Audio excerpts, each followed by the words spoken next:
Bonjour, bienvenue à It Speaks Volumes.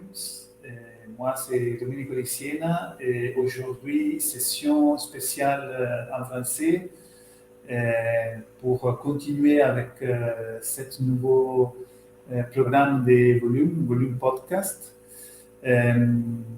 Depuis quelques mois, on travaille de plus en plus sur l'activation, la création des contenus qui met un peu en avant tous les actions, tous les contextes dans lesquels on est engagé et, dans les teams volume. Donc l'intérêt aussi, c'était de présenter et faire connaître, mais aussi rencontrer des gens avec lesquels on travaille déjà, ou rencontrer et connaître des nouveaux projets et personnes qui sont engagés dans des processus de transformation liés à des différents domaines, les nouvelles formes de travail, l'économie circulaire, et tout ce qui est attaché en fait à une nouvelle forme de production, donc Fab City, Maker, et en fait après la première cycle dédié à comprendre quels sont les hubs, les tiers-lieux en français on a cette belle concept tiers-lieu, il n'y a pas dans d'autres langues.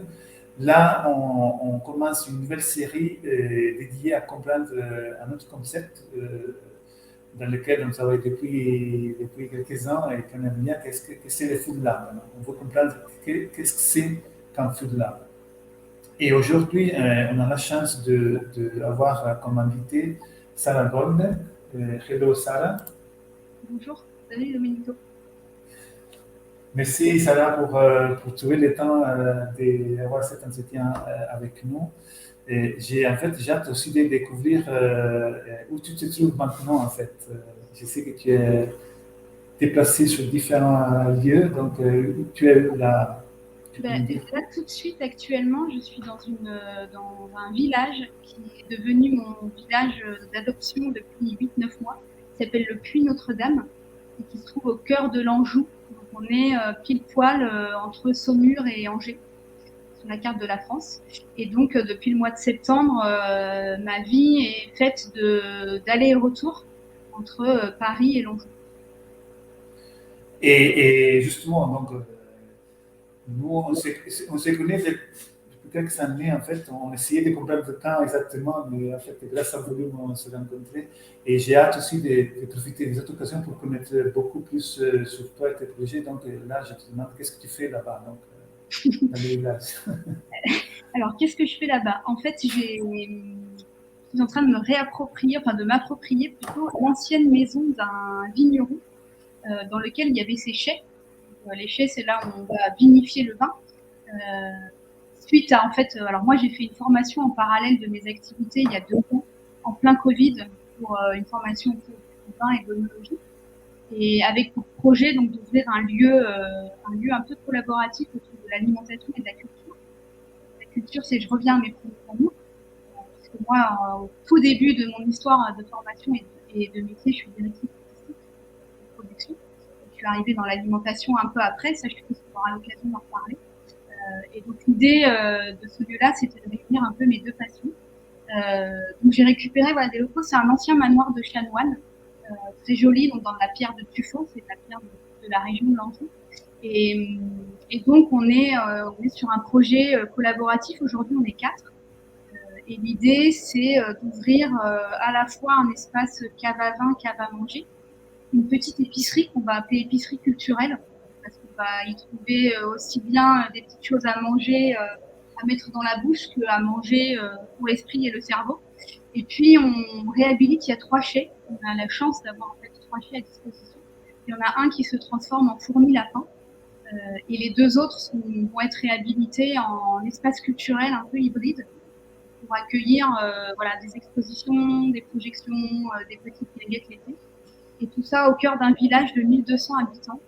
C'est aussi le défi de la ruralité avec ce projet, qui fait une vraie contrebalance avec les projets parisiens et la foison de l'énergie parisienne. J'ai en fait une question, tu le disais, et là tout de suite, donc les défis de l'entrée dans un projet aussi intéressant, mais aussi défiant dans les milieux ruraux, en fait, quelles sont vos attentes, en fait? Dans ce projet-là, ouais, qu'est-ce que ça vous donne l'élan, l'énergie, justement, pour lancer ça dans ces contextes? en fait, encore une fois, je pense qu'on va y revenir, mais moi, mes projets parisiens, ils tournent tous, enfin les projets dans lesquels je suis impliquée, on est autour des enjeux de la relocalisation des productions, on parle de circularité, dans l'alimentation, on parle de manger plus local, produire, transformer plus local, avec l'enjeu du milieu urbain. Et le fait de partir, on va dire, dans un milieu plus rural et de monter ce projet-là, alors je le cache pas, il y a d'une part une envie très personnelle, qui date depuis longtemps, hein, qui m'est pas tombée dessus au moment du Covid, même si j'ai envie de dire, comme beaucoup de gens, le Covid a peut-être accéléré le processus, mais une envie de quitter un peu la capitale et de revenir de revenir. Moi, je suis une Parisienne de naissance, je peux pas vraiment utiliser le mot revenir, mais de venir à quelque chose de plus terrien, on va dire, sur un rythme un peu différent. Et moi, en étant dans le secteur du vin et de l'alimentation, je suis en train d'apprendre à gérer le temps. Et en fait, notamment dans le secteur du vin, je comprends de plus en plus que le temps est important par rapport à l'environnement que l'on défend et à l'environnement dans lequel on vit. Et à Paris, je retrouve tout ça, en fait. Je suis un peu submergée par tout ce qui se passe à Paris. Alors, je dis pas qu'aujourd'hui, dans la dynamique de l'ouverture de mon nouveau lieu, c'est plus calme, parce que c'est tout aussi en mode accéléré. Mais c'est une vision plus globale, en fait, de prendre son temps et de voir les choses sur un temps beaucoup plus long, en fait, évoluer sur un temps beaucoup plus long qu'à Paris. Donc voilà, donc c'est d'une part une envie très personnelle, et puis après, comment dire, pour moi, ça me semble plutôt très cohérent avec les questions que je défends, de m'implanter au cœur d'un territoire peut-être plus petit que celui sur lequel on joue ensemble sur le territoire à Paris. Et pour vraiment comprendre aussi quels sont les enjeux dans la ruralité, sur toutes ces questions alimentaires, dynamique de village, implantation sur un territoire qui n'est pas celui que je connais très bien, qui est celui de la ville. Mais je comprends quand même donc si je comprends bien, il y a un intérêt très personnel qui est aussi connecté avec une vision de comment ça peut évoluer aussi, non? Tous les domaines un peu de la production, l'alimentation. Et j'imagine qu'il y a aussi une réflexion entre la relation entre la grande ville et les territoires. Ouais, moi, ça me paraît évident qu'à un moment donné, les choses ne sont pas décorrélées. C'est-à-dire qu'il y a potentiellement. Pour moi, on ne peut pas avoir une vision très urbaine d'un côté et très rurale de l'autre. Je pense qu'il y a des passerelles et des ponts. Et puis, il y a surtout aussi des connaissances à prendre, ou en tout cas des choses qui n'est peut-être pas utile de réinventer, mais peut-être d'adapter en passant de la ruralité à la ville et vice-versa. Et pour moi, ça me semble hyper important de connaître en fait si tu veux, les deux facettes de comment ça se passe, d'un côté dans la ville et d'un côté, on va dire plutôt à la campagne, et notamment pour mener à bien aussi les projets parisiens, parce qu'on va parler un petit peu plus tard de ce projet de Food Lab. Mais l'idée du Food Lab, il est sur des enjeux, principalement de la transformation alimentaire. Et pour moi, il me semble hyper important. Alors, transformation et un tout petit peu en amont de production, même si c'est pas dans le Food Lab le cœur de ce qu'on défend. Mais il semble hyper important d'arriver à faire des passerelles entre le milieu rural et le côté très urbain. En tout cas, de comprendre comment ça se passe d'un côté et de l'autre. Et donc, moi, je suis quelqu'un de très de terrain. J'ai toujours fonctionné et tout appris en faisant, moins en théorisant, même si j'aime théoriser. Et du coup, dans cette démarche-là, qui est aussi une démarche très personnelle, ça me semblait hyper cohérent, en tout cas vital pour moi, de comprendre aussi comment ça se passe à ce niveau-là et comment ça se passe dans un milieu.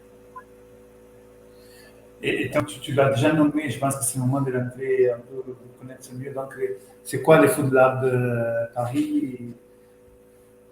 C'est quoi le Food Lab Paris? Alors, je vais te dire aujourd'hui qu'est-ce que le Food Lab Paris. Alors, bon, déjà, c'est une association. Enfin, le statut juridique, c'est une association qui existe depuis 2015.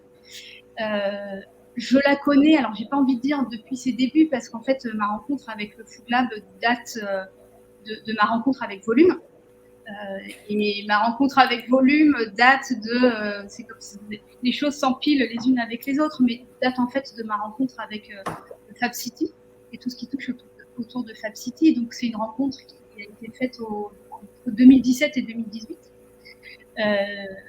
Et donc c'est une association que je connais donc plus ou moins de près et de loin depuis 2018 et dont je suis la directrice depuis maintenant 2 ans. Un peu par hasard, ça on pourra y revenir par la suite. Mais donc c'est une association qui a, je crois, aujourd'hui pour but de se définir comme un tiers-lieu alimentaire. Enfin, en tout cas, c'est un mot qu'on défend de plus en plus au sein de l'association. Et qui, en fait, promeut, ou en tout cas discute, échange principalement sur toutes les questions de la transformation alimentaire, et en l'occurrence la transformation alimentaire en ville. Et pour ça, on a 3 axes qui sont en train de continuer en fait à se structurer. Le premier, c'est qu'on met à disposition de porteurs de projets des cuisines professionnelles partagées, avec un premier lieu, un premier espace de cuisine, l'espace un peu historique qui se trouve justement à Volume Lab, donc dans le 19e arrondissement du côté de Place des Fêtes. Et puis on a un deuxième lieu, un deuxième espace qui s'ouvre et qui va un peu matérialiser le changement d'échelle de l'association, avec des cuisines professionnelles beaucoup plus grandes et beaucoup plus professionnalisantes que ce qu'on avait jusqu'à maintenant, qui s'ouvre 300 mètres plus loin dans le quartier de la Mouzaga. Donc ça, c'est un premier axe. On a un deuxième axe qui est de la formation. Alors par contre, on ne fait pas du tout de formation, on ne fait pas passer toutes les formations diplômantes dans le secteur alimentaire, c'est-à-dire qu'on ne va pas être sur les CAP, boulangerie, restaurateur, etc. Mais on va plutôt s'intéresser justement à toutes les questions qui nous animent au Food Lab, c'est-à-dire comment mieux transformer en ville avec plus de circularité, en faisant du zéro déchet. Et puis on fait une passerelle aussi, puisqu'on gravite dans tout ce qui est univers Fab Lab, fabrication. On va aussi aborder des sujets de la plus-value, la mise en avant de l'utilisation des outils numériques dans le secteur alimentaire, notamment liés à toutes les problématiques de transformation. Et puis on a un troisième volet qui existe de manière un peu hybride et qui est en train de s'ancrer dans l'association en ce moment, qui est un volet plus social, avec des partenaires historiques tels que l'Armée du Salut par exemple, sur lesquels on crée des dynamiques et des ateliers pour venir alors éduquer, c'est un bien grand mot, mais en tout cas accompagner sur les problématiques de la transformation et du bien manger auprès d'un public qui veut dire un public moins, je vais dire ça, un public avec peut-être plus de difficultés à prendre le temps de se questionner sur ces diverses questions. Moi, et une question aussi pour faire comprendre aux gens qui voient ça et sont curieuses de voir un peu plus loin. Parce que je pense que c'est intéressant que le concept de Food Lab, c'est quand même quelque chose en construction. Non, il n'y a pas beaucoup de... Non, je sais pas, comment par exemple différencier, si tu veux dire un peu plus quelques mots, différencier une cuisine, labo-cuisine tout court. Il y a même tous les discours, non, des dark kitchen, et toute la question des problématiques aussi de cette cuisine qui sont vraiment Alors, Ouais. en fait, alors, encore une fois, alors c'est très personnel, même si je pense qu'on le partage de plus en plus au sein de l'association. C'est pour ça que j'ai utilisé le mot tiers-lieu alimentaire. Je pense que la grosse différence, en tout cas dans le concept nous qu'on a de qu'est-ce qu'un Food Lab, justement, ce n'est pas seulement des cuisines partagées. En fait, on n'est pas des opérateurs d'espace de cuisine partagée. On est entre guillemets bien plus que ça. J'ai envie de te dire presque la cuisine partagée, c'est un médium comme un autre. On aurait pu en utiliser d'autres pour s'interroger et pour s'interroger, expérimenter et faire un peu de recherche peut-être sur toutes ces idées de transformation.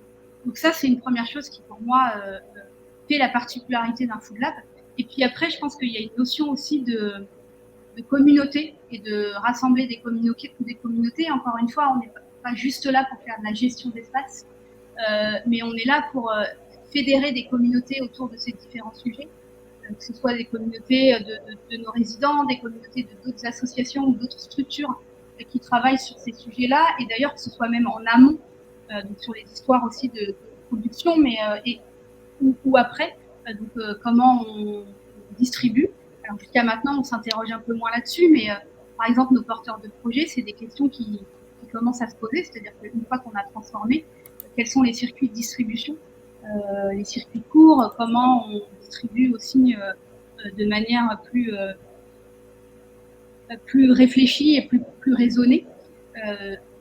Donc ça, c'est une deuxième particularité. Et puis la troisième particularité qui nous différencie vraiment si on se rattache, parce que c'est ce que tu signifiais, donc si on se rattache vraiment à l'espace dans lequel on est, voilà, parce que c'est ça qui concrétise un peu le Food Lab. Donc tu faisais une comparaison avec tout ce qui était Dark Kitchen et ne pas être simplement un espace partagé. Nous, on a, et je pense que ça fait vraiment partie de la démarche du Food Lab, vocation à opérer des espaces dans des écosystèmes beaucoup plus larges. C'est un vrai choix. Donc nos cuisines se trouvent pas, voilà, on n'opère pas un espace uniquement dédié à la cuisine. On est on investit des tiers-lieux. Donc le premier, c'est le Volume Lab, et puis le deuxième, c'est le Fab City Lab. C'est des espaces en fait plus grands qui accueillent d'autres communautés sur d'autres sujets et qui font un peu la force en fait de l'association et des adhérents et des usagers qui vont venir partager avec nous et les autres. Tu as nommé les Fab City Hub et tu disais aussi le premier contact non, avec Volume et après le Food Lab qui venait j'imagine du Summit, non, de Fab City Summit, c'était ça? Non. Oui, en fait, moi, ma rentrée, si tu veux, dans tout ce petit écosystème, bah, tu vois, on peut nommer des personnes et rentrer un peu plus dans des détails personnels. Oui. Alors, moi, en fait, ma toute première rencontre dans cet écosystème, c'est Min Nguyen, qui est un des cofondateurs du Fab Lab Bouoma et un des cofondateurs de l'association Fab City Grand Paris. On s'est rencontrés, alors complètement par hasard, c'est-à-dire qu'on s'est retrouvés ensemble, appelés par quelqu'un d'au-dessus, par notre commanditaire, en fait, à travailler ensemble. On s'est rendu compte qu'on avait l'un et l'autre entendu parler de l'autre, sans jamais avoir été à se rencontrer. Et puis, il a fallu un appel à projet réalisé par un promoteur pour nous réunir autour de la table. On s'est rencontrés la première fois dans ce contexte-là. On a travaillé ensemble 6 mois sur ce projet-là. On a fait gagner le projet, donc on s'est dit qu'on collaborait pas trop mal. Et puis, à l'époque, Mine était en train de monter, il me semble, c'était en plein dans la création de cette association-là. Donc, on devait être quelque part autour de 2016. Et puis, il m'en a un peu parlé en me disant il faut absolument que je t'en parle un peu plus, il faut que je te fasse rencontrer l'écosystème. Puis voilà, le temps a passé, le premier été a passé, et puis il est revenu vers moi en septembre. Alors, j'ai un peu du mal avec les dates, je me rappelle plus si c'était 2017, mais en me disant écoute, Sarah, en fait, là, il faut que tu reprennes ta casquette de ta première vie, c'est-à-dire savoir produire des événements. Parce que voilà, on a monté l'association et on vient de il m'a dit ça, on vient de s'engager auprès de la ville de Paris sur un événement. Alors à l'époque, il avait la vision des grandeurs, sur un événement à 1 million. Mais il n'y a aucun de nous qui savons comment monter un événement. Alors, est-ce que tu as envie de faire partie de l'aventure et je t'avoue que mon premier truc a été de dire vous êtes complètement loufoque. Je ne sais pas si je vais y aller. Et puis finalement, ça m'a pas mal titillé. Je me suis dit, j'y vais. j'y vais, puis je vais voir ce qui se passe par là-bas. Et donc j'ai coproduit, hein, parce qu'on est en partenariat avec une personne qui s'appelle Jen, du collectif Wicher. On était 2, et puis après il y a une équipe évidemment en pratique qui s'est montée sur le projet, à produire l'événement Summit, voilà, produit par Fab City Grand Paris. C'était en 2016 ou 2018, quelque chose comme ça. C'est que ça a été quand même très important, non, pour tout ce qui est. Ouais, je pense que ça a été le début, en tout cas sur Paris, d'une dynamique qui était naissante. Et puis, du coup, ça a marqué, je pense, vraiment, ça a ancré, en fait, cette dynamique-là autour des enjeux de la Fab City.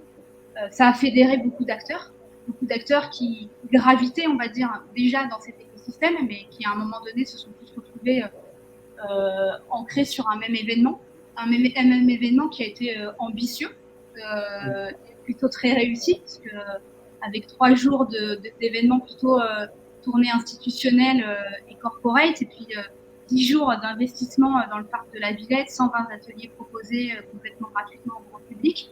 Et puis, donc, dans lequel on a évoqué plusieurs briques autour des questions de la circularité, du réemploi. Et puis, il y avait une fameuse brique autour de l'alimentation, qui reviennent sur l'histoire du Food Lab et de l'alimentation, dans lequel il y a eu des acteurs avec qui aujourd'hui on est partenaires, on est des acteurs qui font partie du conseil d'administration du Food Lab, etc. Oui, tu pourrais justement, je pense que ce serait intéressant aussi pour les gens qui nous écoutent. En fait, la relation qui existe entre toutes les actions et les visions menées pour le mouvement Fab City et justement les questions de l'alimentation. Tu venais peut-être là déjà en train de commenter, mais peut-être si tu peux commenter, non? Et c'est même personnel à toi, la connexion, c'est-à-dire, regarde. Tu peux commenter, quel est pour toi? Juste pour savoir si j'ai bien compris, c'est tu veux que je fasse le lien entre les sujets sur Fab City et l'alimentation? Ouais, c'est-à-dire pourquoi, et si tu peux raconter un peu plus sur qu'est-ce que c'est le mouvement Fab City, juste pour que les gens sachent un peu plus. Et après, quelle est à ton avis la connexion avec ce que tu fais, par exemple, avec tes projets sur l'alimentation? Quelle est pour toi après la connexion? Ok, alors j'espère que je ne vais pas faire défaut dans raconter l'histoire de Fab City, puisque moi je ne suis pas à l'origine, et évidemment, je suis dedans depuis maintenant quelques années et j'essaie de l'approprier, mais je ne connais pas encore tous les petits enjeux bien comme il faut. En tout cas, pour donner une grande vision, Fab City, c'est un label, on va dire que c'est un label international. Aujourd'hui, il me semble, alors je suis plus très à jour, mais il doit y avoir entre 40 et 50 villes dans le monde labellisées Fab City. C'est un mouvement qui est né en 2014, qui est issu qui a été créé entre autres par Thomas Diez, qui est le fondateur du Fab Lab à Barcelone. De ce que j'en comprends et de ce que j'en vis aussi, là aussi, il y a peut-être eu un amalgame par rapport au Fab Lab, parce que Fab City, forcément, il y a toute la dynamique des Fab Labs qui fait partie de la réflexion autour de ce qu'est la Fab City, mais ça ne concerne pas que les Fab Labs. Pour moi, c'est une réflexion qui doit être citoyenne, qui s'adresse aujourd'hui à tous les citoyens. Et l'idée, c'est donc de réfléchir sur les problématiques de relocalisation des productions, qu'elles soient énergétiques, industrielles ou alimentaires. Et c'est des problématiques qui doivent être réfléchies en tripartie, c'est-à-dire que forcément, il doit y avoir la ville qui doit être partie prenante en fait dans ces réflexions, les entreprises et tout le circuit institutionnel, et puis les citoyens.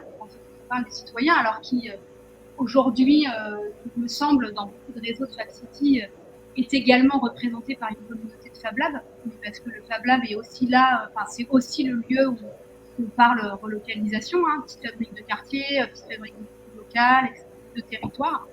Donc, quelque part, c'est très cohérent.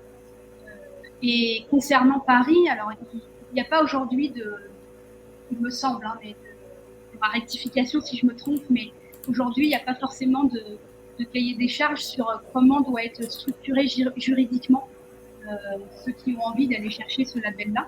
Et à Paris, on a fait le choix de se structurer en association, ce qui semblait a priori plus évident et plus cohérent pour aller défendre, en tout cas dans la manière dont on voulait défendre les problématiques liées à Fab City.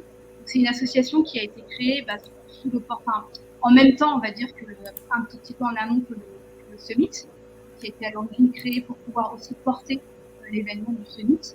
Et aujourd'hui, Fab City, c'est en tout cas à Paris, Fab City Grand Paris, c'est une association qui, depuis 2 ans, fait beaucoup de recherche et développement à échelle européenne. Elle coordonne 2 projets européens en ce moment. Alors, un qui se termine, je fais partie de la coordination peut-être il y a 3 ans et qui se termine dans 15 jours. On clôture le premier projet européen qui s'appelle ReFlow, qui est un projet autour de la circularité et du réemploi du matériel de bois dans le secteur de l'événementiel. Et puis un deuxième projet européen qui a démarré en septembre dernier, qui s'appelle Centrino, qui lui traite des questions de l'alimentation et des sujets de la transformation. Et puis Fab City, depuis quelques mois, presque une petite année, devient aussi organisme de formation pour justement traiter tous ces sujets-là et pouvoir transmettre là, et partager sur ces sujets-là.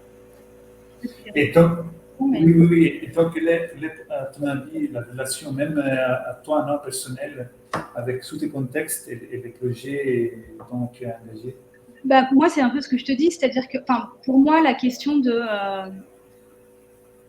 toute cette question, en fait, de faire du local, c'est quelque chose qui m'anime depuis vraiment pas mal de temps. Je me rends compte depuis presque toujours, j'en avais peut-être pas conscience quand j'étais dans ma première phase de vie événementielle, mais en y réfléchissant et en prenant un peu de recul, je me suis toujours rendu compte, sans même le formaliser, que je cherchais toujours à trouver des solutions et à faire, en tout cas, à concevoir des choses principalement pour un territoire et avec le territoire. Ça, c'est des notions qui m'habitent énormément. Donc, si tu veux, quand je suis arrivée dans tout cet écosystème Fab City, cette notion-là, un peu générale, qui est cette notion de territoire et comment on ancre les choses sur un territoire, a été tout de suite hyper évidente pour moi. Avant de passer par le secteur alimentaire, j'ai animé en fait ma phase entre l'événementiel et l'alimentation. Et c'est comme ça que j'ai connu entre guillemets Mine. C'est que j'ai créé un Fab Lab, alors qui était très spécialisé autour de l'impression 3D, mais un Fab Lab culturel, puisque moi je savais faire du culturel. Je venais de connaître, je venais de découvrir la technologie d'imprimante 3D complètement par hasard en montant un de mes festivals qui s'appelait Be My Toys et qui traitait des sujets des petits art toys bien customisés, que les artistes viennent customiser et qui en deviennent des objets de collection. Et en fait, je me posais des questions sur comment on fabrique ces petits objets-là. Et donc, j'avais envie un peu de permettre en fait aux gens du territoire de venir également fabriquer et de ne pas avoir besoin d'exporter leur fabrication en Asie ou aux États-Unis. Et donc, je découvre ça et j'ai mis en place en fait un tout premier Fab Lab, ça remonte à 2015-2014, qui était en plein Paris. Qui a été une très très chouette aventure. Alors du coup, je m'égare dans mes souvenirs, mais je me rappelle même plus pourquoi je te raconte ça. Mais tout ça pour te dire que, en tout cas, l'enjeu de la relocalisation et d'animation d'un territoire, et je pense que tout ce qui concerne les productions participe à l'animation d'un territoire, font partie de ce que moi j'ai envie de défendre. Et donc du coup, je reviens à mon introduction, c'est-à-dire que le fait là de m'ancrer sur le territoire de l'Anjou. Alors, je suis pas du tout angevine. Au départ, j'ai j'ai rien qui me destinait à venir ici. Donc, le fait que j'atterrisse ici est un complet hasard. Mais maintenant que je suis ici, alors d'une part, on parle de territoire, mais j'ai été accueillie sur ce territoire comme jamais j'avais été accueillie ailleurs, je crois. Et donc, ça me donne d'autant plus d'énergie pour travailler pour ce territoire et avec le territoire. Je pense que c'est une notion très importante. Ouais. Non, mais tu as pas mal de fois nommé des différents concepts, donc le territoire, donc écosystème, communauté. En fait, un peu aussi pour l'expérience que j'ai pu avoir et aussi tous les entretiens qu'on a eu jusqu'à présent, on voit très bien qu'il y a, il y a un enjeu sur lequel je voulais te amener à avoir ton opinion. En fait, que je suis curieux de savoir comment tout le travail que tu es en train de faire avec l'alimentation, tu penses pour améliorer aussi un sujet qui est compliqué, qui est en fait l'inclusivité, c'est-à-dire réduire la distance entre les gens qui développent ce type de projet et après, en fait, tous les gens qui habitent un territoire. Tu penses qu'il y a des opportunités, tu vois, parce que par exemple, tu as parlé aussi d'un tiers-lieu que tu as monté, tu as parlé des nouvelles technologies, et il y a toujours cette histoire. Non, on sait très bien que les gens qui nous sommes passionnés de ça, bah, vite, on rentre dans ces milieux et on profite très bien, en fait. On se retrouve entre nous, mais après, c'est vrai qu'il y a une distance avec tous les autres gens qui voient ça un peu distant. Est-ce que, c'est curieux, moi je pense que peut-être que l'alimentation, comme c'est quelque chose de aussi très quotidien, ça aide ou il y a toujours cette problématique? Comment tu vois ça? Alors, moi, je pense qu'effectivement, ça aide. Pour moi, tu vois, ayant vu les deux, c'est-à-dire le côté fabrication sur un territoire de tout ce qui tourne au design, au Fab Lab, et là, le côté plutôt Fab Lab alimentaire, je me rends compte qu'effectivement, comme tu le disais juste avant, l'alimentation, c'est un tel sujet universel et quotidien que, de fait, c'est un peu plus facile. Mais je mets vraiment un peu plus facile, non, parce qu'il faut être réaliste, donc je mets un peu des gros guillemets. Mais effectivement, en fait, moi, il me semble que ça va être plus facile, en tout cas, c'est plus compréhensif. Voilà. Parce que l'alimentation, c'est vital. Que tu apprécies ou pas, ça fait partie de notre quotidien. On en a besoin pour vivre. Et donc, consciemment ou inconsciemment, on se pose tous des questions sur la gestion de l'alimentation et comment on fait pour. Alors, je dirais pas forcément qu'on se pose toute la question comment on fait pour mieux manger, mais en tout cas, qu'est-ce qu'on va mettre dans notre assiette ce soir ou à midi? On se pose tous la question. Donc, si tu veux, ce sujet-là, je pense, aide à la lecture et à la compréhension de qu'est-ce qu'on peut, comment on peut générer des solutions pour faire plus local et plus de circularité. Maintenant, je te rejoins. Je suis assez d'accord sur le fait que tout ça aujourd'hui, pour moi, reste encore des microcosmes et des écosystèmes, tu vois, réduits entre guillemets, et qu'il faut. Alors, et moi, la première, on fait partie de ceux qui ont, à mon avis, la tête vraiment dans le guidon, tu vois, dans le faire et très centré sur notre petit prisme de ce territoire-là et déjà de réussir à animer à notre petite échelle ce qu'on est en train de faire. Et peut-être qu'il faudrait un peu qu'on prenne tous un peu de recul et un peu de hauteur pour réfléchir à comment aujourd'hui on ouvre ça et on rend encore plus lisible. Et pour moi, le véritable enjeu, c'est comment on rend le plus lisible ça auprès du grand public, entre guillemets. Et tu vois, et pour moi, il y a encore plus d'enjeux de rendre ça clair et comment dire, et faire en sorte de pouvoir se l'approprier, mais auprès d'un public qui est complètement éloigné de nos écosystèmes à nous. Donc, nos écosystèmes de Fab Lab, nos écosystèmes de Fab City, tu vois, qui touchent déjà beaucoup de gens, mais en vrai, nous, comment dire, on est dedans, tu vois, on est dedans et on se questionne déjà. Et que pour moi, le véritable enjeu, il est de sortir de ça. Alors, me demander si j'ai des solutions, ce serait un peu prétentieux. En tout cas, Des pistes, des petits éléments. ouais, alors, des petits éléments. Peut-être que moi, tu vois, je me suis rendu compte d'un truc, une petite anecdote, où je vais me mettre entre guillemets un peu à défaut, mais de manière très naïve, je me suis dit que en venant ici, et alors quand je dis ici, c'est là où je suis aujourd'hui, donc à la campagne, et en rencontrant, là, ça fait 8 mois que je rencontre plein de viticulteurs, plein d'agriculteurs, etc. Et de manière très naïve, je me suis dit, bon, ici, c'est sûr, tout le monde sait, tu vois, les enfants sont hyper éduqués au goût, à la production, à la transformation, ils savent tous, c'est très caricatural ce que je vais te dire, hein, mais ils savent tous par cœur tous les noms des légumes, enfin, tu vois, beaucoup mieux que nous. Ben, en fait, pas du tout. C'est pas le cas. Mais pas du tout. Je discutais avec un acteur un peu phare là, du village, donc un lieu de pareil, un peu d'épicerie culturel et qui est un peu le noyau central aujourd'hui du village, qui s'appelle le Puy à Vin, avec quelqu'un de génial qui s'appelle Pascal, qui est à la tête de ça depuis quelques années, et qui crée des ateliers avec les écoles du coin et les chefs cuisiniers pour justement éduquer à la transformation et qu'est-ce qu'on fait de nos légumes, etc. Et elle me racontait que la moitié des enfants, alors j'exagère un peu, je ne te dis pas connaissaient pas la totalité des légumes qui étaient face à eux, mais complètement, pas éduqués en fait à ce qui se passe sur les terres qui sont juste à côté d'eux. Et je me dis que rien que ça, tu vois, déjà d'être dans cette ouverture-là et en fait d'aller. En fait, je pense on a un réflexe d'aller chercher un public proche de nous parce qu'on dit peut-être inconsciemment que c'est plus facile. Et je pense qu'il faut en fait aller chercher des publics beaucoup plus éloignés de nous. Ça pourrait être une piste déjà. Et à plusieurs niveaux, et à plusieurs échelles, et à plusieurs endroits, pour aller ne serait-ce que commencer à discuter, peut-être à vulgariser un peu ce qu'on fait. Ça aussi, je pense qu'il y a un peu de travail. Parce que nous, on est, tu vois, très affûtés avec toutes ces notions, même les mots qu'on est en train d'utiliser entre nous, là, en discutant, tu vois. L'écosystème, FabCity, les Fab Labs. Et je pense peut-être qu'il y a aussi une histoire un petit travail de vulgarisation. Mais pour moi, il y a un travail de vulgarisation, c'est comme dans tout, dans tous les domaines. Tu vois, il y a un moment donné, si tu veux transmettre, il faut vulgariser. Donc ça pourrait être des premières.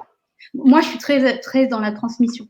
C'est-à-dire que voilà, ça fait peut-être partie aussi de mon éducation, etc. Mais c'est quelque chose qui est très ancré et je pense que beaucoup de choses passent par là. Tu es même dans des projets, c'est-à-dire c'est une approche personnelle ou tu dis aussi il y a des projets déjà destinés à ça, à cette transmission. Tu parlais aussi des formations, etc. Écoute, moi, je suis le vilain petit canard des bancs d'école.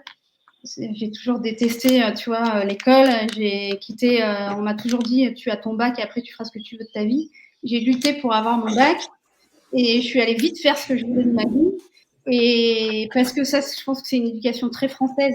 J'ai eu des petites réflexions existentielles 10 ans après en me disant, ah, quand même, mais c'est très français. Il faudrait peut-être que j'ai quelques diplômes.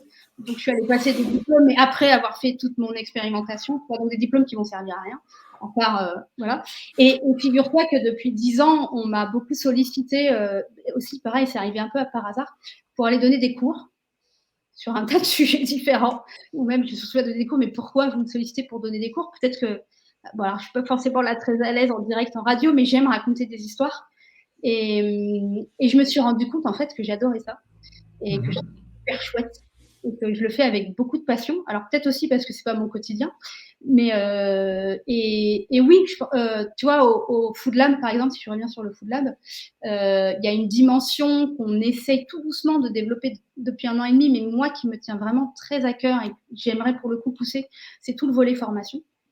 Tu vois, sur ces histoires-là. Et là, au Puy, sur mon projet du Puy, je me suis même pas posé la question de 2 minutes, c'est-à-dire qu'il va y avoir des ateliers, ça va être plus sous forme d'ateliers que de formation. Tu vois, j'ai pas appelé ça formation, mais en tout cas, moi, je n'arrive pas à concevoir de parler d'un sujet, tu vois, même de vendre, par exemple, le vin. Je savais que j'avais envie de vendre du vin. Moi, être caviste, juste caviste, pour moi, c'est impensable. La première chose que j'ai fait avant de vendre des bouteilles, c'est de monter des ateliers pour aller parler et transmettre potentiellement, tu vois, les bouteilles que je vais aller vendre derrière. Mais il faut d'abord que j'en parle, que je raconte, que j'explique ce qui se passe derrière, qui sont les gens derrière ces bouteilles-là. Enfin, tu vois, pour moi, c'est indispensable. Voilà, c'est partie de. Dans cette démarche, quels sont, à ton avis, les partenaires incontournables dans le territoire? Sur un territoire? Alors, peu importe le territoire? Oui. Pour moi, les partenaires incontournables, c'est petit 1, c'est les. Parce que c'est difficile, je trouve, d'aller chercher du grand public comme ça tout azimut. Donc, il faut peut-être aller vers les structures qui accueillent du public. Alors, évidemment, entre guillemets, ce qui vient en tête le plus simple, c'est tout ce qui est école. Et quand je dis école, c'est pas forcément les tout petits, ça va des tout petits jusqu'aux plus grands. Donc, tout le milieu de l'éducation. Je pense qu'il y a un énorme enjeu là-dessus. Et puis après, il y a aussi, je pense, d'autres structures auxquelles on a peut-être moins le réflexe de penser, mais qui sont des structures annexes qui accueillent du public, en fait, sur différents sujets. des maisons de quartier, d'autres associations. Tu vois, moi, la première chose que j'ai faite quand je suis arrivée sur le Puy, alors c'est plus facile que quand tu es à Paris, parce que tu as plus vite fait le tour, mais c'est d'aller tout de suite regarder quelles sont les associations parce que c'est dans les associations que tu trouves des gens, en fait. Quelles sont les associations, quels sont leurs centres d'intérêt, et comment moi je peux aller m'impliquer dans ces associations-là.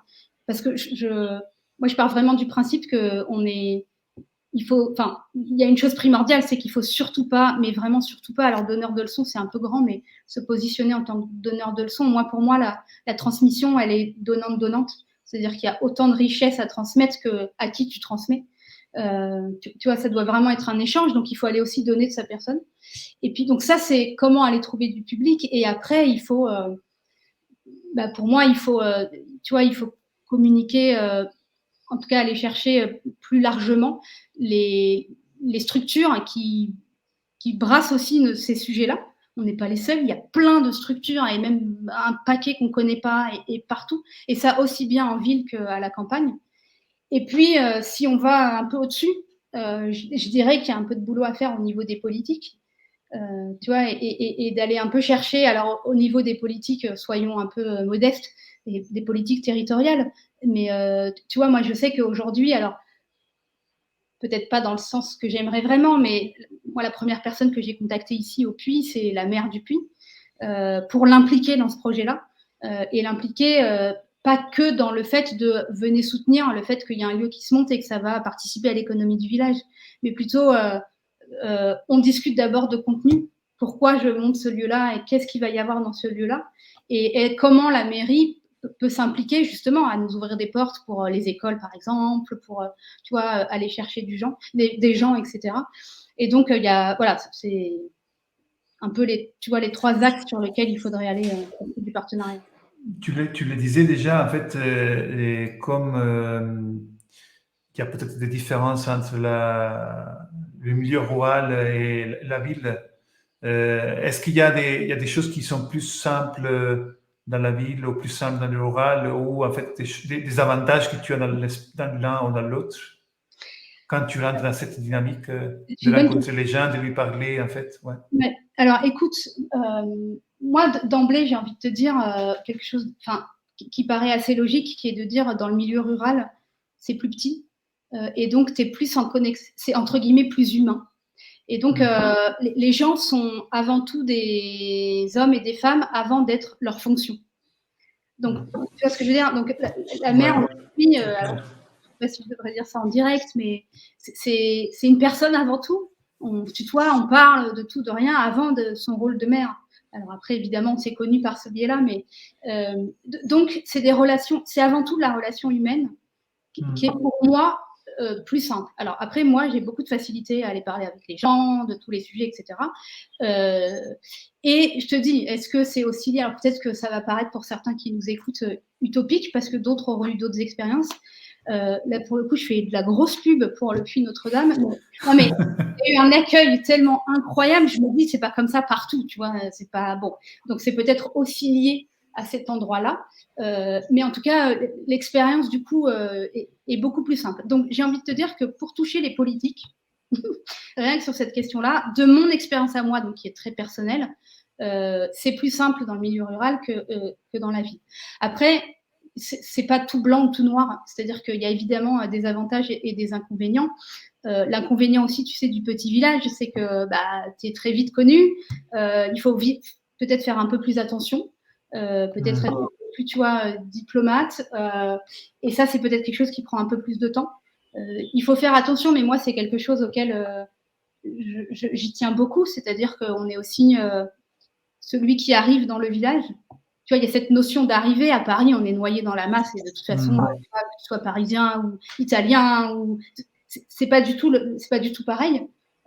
Donc là, pour le coup, il y a un travail qui est un peu autre, qui peut rendre parfois les choses un peu plus difficiles. Ce qui aujourd'hui, bon, bah là, grâce à cet accueil, pour l'instant, n'est pas mon cas.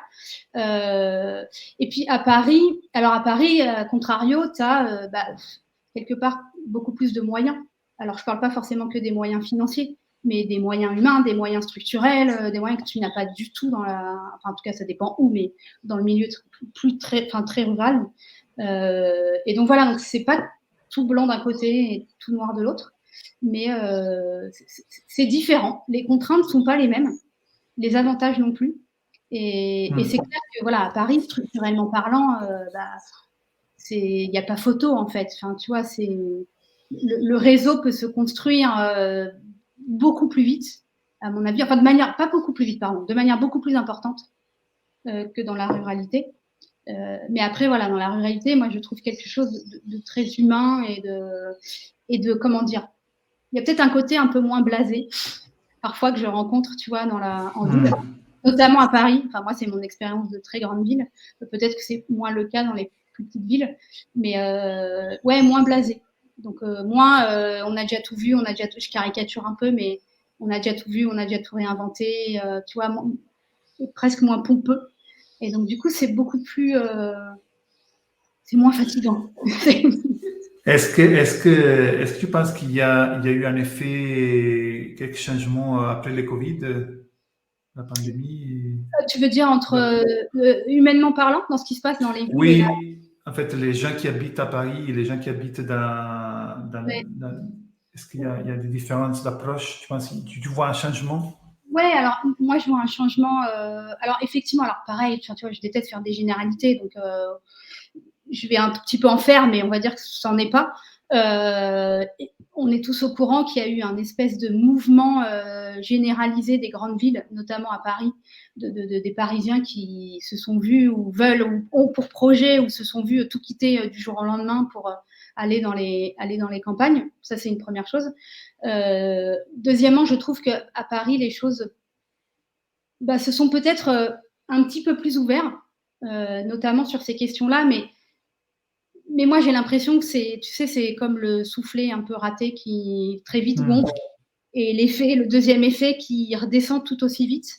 Tu vois, toute l'émission qu'il y a eu là, toute la dynamique pendant le plus haut pic de la pandémie et les moments où on était confinés, où tous les agriculteurs, les petites fermes se sont vus, que ce soit en milieu rural ou tu vois, du côté ville. Hein. Et moi, je le vois ici en ruralité. Ils nous le disent, quoi. Tous les agriculteurs, qu'il y a eu une espèce d'engouement généralisé pour aller au plus proche, donc pour rentrer dans les fermes, pour aller consommer, tu vois, directement chez les agriculteurs ou chez les artisans. Et que même en ruralité, c'est un phénomène qui a fait, enfin, tu vois, qui a fait pouf, qui a peut-être réveillé ou mis des petites bribes dans certaines consciences. Mais tu vois, moi, qui était un peu utopique et qui faisait partie de ceux qui disaient waouh, ça va créer tu vois, un mouvement et il y a une dynamique qui est en train de se créer et qui va. C'est le début de vraiment quelque chose. C'est peut-être le début de vraiment quelque chose, mais tu vois, je vais le chercher beaucoup plus au fond que ce que je n'avais imaginé. Je comprends. Et toi, personnellement, comment tu peux nous raconter, en fait, comme tu vis, non, cette connexion entre les deux écosystèmes? C'est un peu catastrophique. C'est un peu catastrophique parce que j'ai moins en moins envie de revenir à Paris. Ça, il ne faut pas que je le dise parce qu'il y a ce Oh, voilà. Personne n'a entendu.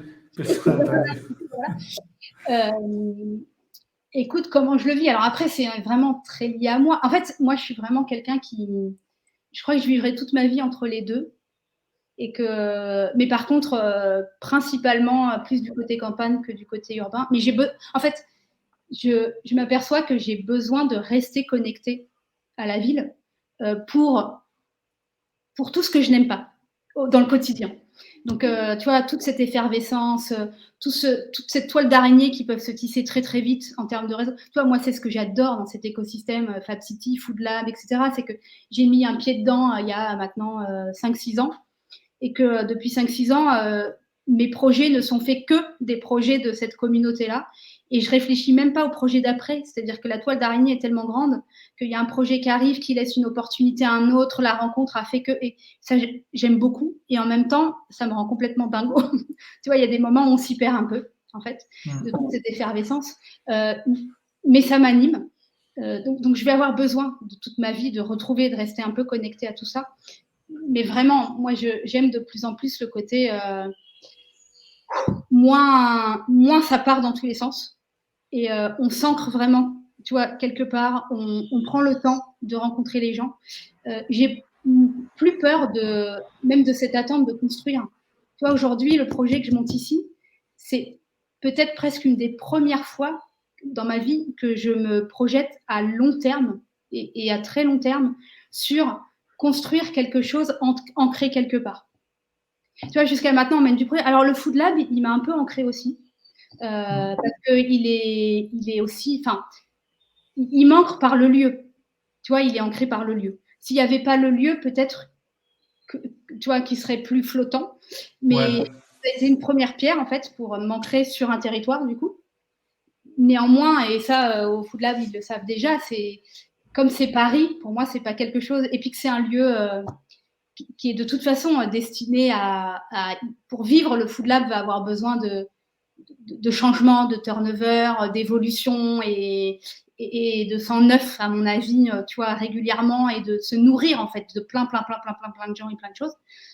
Mais ça a été une petite première pierre. Et là, ici, au Puy Notre-Dame, c'est une des premières fois où ça m'apaise, en fait, de me dire que je vais vraiment m'ancrer sur un territoire et que je vais me laisser le temps et me permettre de voir son évolution sur 10 ans. Après, on verra ce qui se passera, mais c'est quoi sur 10-15 ans? Moi, je me demande, même personnellement, parce que j'ai des questions similaires un peu avec toi. Des fois, je me demande si ça peut être aussi vu à l'envers. Je m'explique, c'est-à-dire que l'idée qu'il y a Paris là, est-ce que ça te peut aider à te dire non, non, je peux me voir.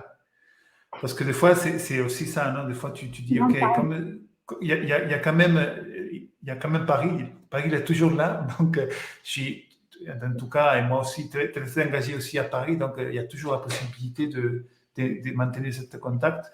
Et donc, du coup, je me lâche dans le bon sens, plus dans le... Mais tu as sûrement raison. Paris est notre bouée de secours. Et notre bouée de secours qui nous permet de faire toutes nos conneries à côté. Et peut-être effectivement, ce truc d'oser faire ça, enfin, tu vois, tu as sûrement raison. C'est le fait inconsciemment de se dire, bah, de toute façon, il y a Paris, donc on ose, quoi. Non, mais je pense qu'il y a quand même aussi une figure qui évolue, qui est en train de se mettre en place, qui est beaucoup relationnée à ce que tu fais, qui est cette figure de la personne qui est à la fois catalysatrice, je ne sais pas si on dit comme ça, des choses, mais qu'en même temps, il est en train de créer des connexions et des liens. Donc, ces gens qui bougent, comme tu le disais, qui amènent en fait l'opportunité de voir des choses qui n'étaient pas présentes, mais qui en même temps créent la connexion avec d'autres acteurs qui sont en train de faire ça dans le même territoire ou dans des territoires différents. C'est vraiment un enjeu et un acteur de plus en plus important pour le bien-être des territoires. Je pense qu'il n'y a pas beaucoup encore de définitions sur ça, mais je suis convaincu qu'il y a vraiment une figure. Moi, personnellement, j'y travaille avec l'idée de l'approche civique, du design civique, l'innovation civique. Il y a vraiment une figure qui mélange la partie recherche, la partie économie, la partie sociale. Je vois que toi, tu bûches pas mal dans tous ces sujets. Ouais, enfin, je sais pas quoi dire d'autre, à part je pense que tu as raison, mais parce qu'en fait, c'est difficile de définir, comme tu le dis toi-même, c'est encore quelque chose qui est trop abstrait. En fait, c'est une notion qui reste abstraite. Mais je pense que j'ai la sensation, et ça, certainement que le Covid y a participé, que c'est un mode de vie, à mon avis, qui va être de plus en plus amené à se répandre. Quand je dis le Covid y a participé, c'est toute la notion du développement du télétravail, tu vois, qui fait qu'aujourd'hui, encore plus que jamais, c'est devenu facile, entre guillemets, de bosser à un endroit tout en étant à un autre et de construire encore un projet à un troisième endroit. Alors après, c'est toujours pareil, il y a des gens pour qui ça convient et d'autres, tu vois, quand ils regardent ma vie, qui me disent déjà petit 1, je comprends rien à ce que tu fais. et petit 2, mais comment tu fais pour être à 3 endroits différents, enfin bon. Et donc il y a des gens, à mon avis, à qui ça convient pas du tout. Et moi, je sais que c'est un peu paradoxal ce que je vais te dire, mais je viens de te dire que c'est la première fois que j'ai envie de m'ancrer sur un territoire, et pour moi, le mouvement est indispensable. Mais le mouvement, il peut se traduire par plein de choses. Pas forcément le mouvement physique, quoi. Voilà.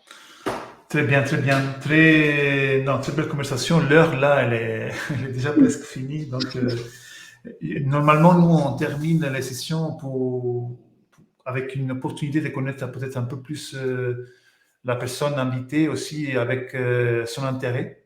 Ouais. Donc, connaître quels sont tes intérêts, les choses que tu lis ou que tu regardes, des films, des séries, des podcasts, je sais pas, n'importe quelle des choses que tu voudrais partager qu'on peut amener avec nous.